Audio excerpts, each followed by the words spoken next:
సభ ముగిసింది. వజ్రోత్సవాలు, స్నాతకోత్సవాలు ముగిశాయి అని మీరు ప్రకటించారు కనుక ప్రస్తుతపు ఈ వాతావరణం యూనివర్సిటీ ఉత్సవాలకు సంబంధించింది కాదు అని నిర్ధారించుకొని మాట్లాడుతున్నాను సార్.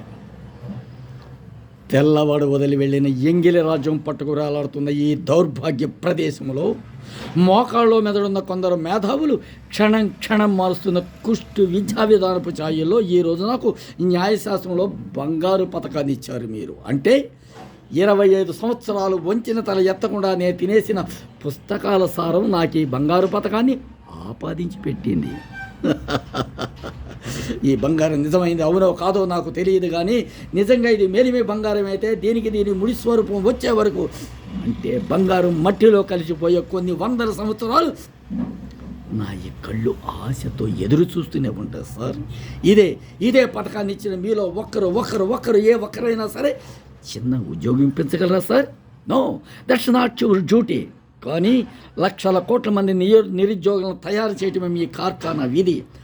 అయినా ఎందరో అమాయకులు చదువుతూనే ఉన్నారు, ఉద్యోగాల కోసం ఎగబడుతూనే ఉన్నారు, అవి దొరక ఉరిపోసుకుని చస్తూనే ఉన్నారు.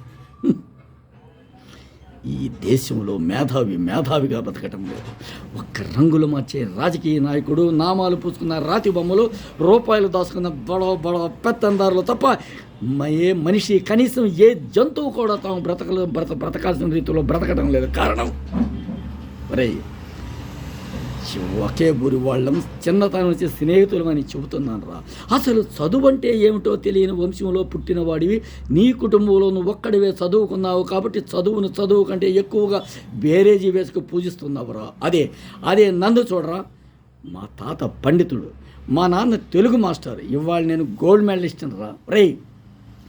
ఉద్దండ పండితుడైన మా తాత నస్సిండబ్బా తప్ప మిగిల్చిపోయింది ఏమీ లేదురా. ఇక నీలాంటి ఎందరో అమాయకులకి చదువు మీద ఆసక్తి కలిగించిన మా నాన్న రిటైర్డ్ పిచ్చి మాస్టర్గా బ్రతుకుతున్నాడు రా. అందుకే బ్రదర్, చదువులోని ఔన్నత్యాన్నే కాదు అసహ్యాన్ని కూడా భరించిన వండరా నేను. వడ్డీ వ్యాపారంలో లక్షలు గడుతున్న అడ్డగాడిదను చూపించమంటావా? లేదు, దేశాన్ని మరో మలుపు తిప్పగల ఎందరో మేధావులు కేవలం మొలకు గోని పట్టాల అడ్డం చుట్టుకుని రోడ్ల వెంట తిరుగుతున్న వైనం గమనించావా? ఎక్కడ అక్షరాస్యుడికి నిరక్షరాస్యుడికి తేడా?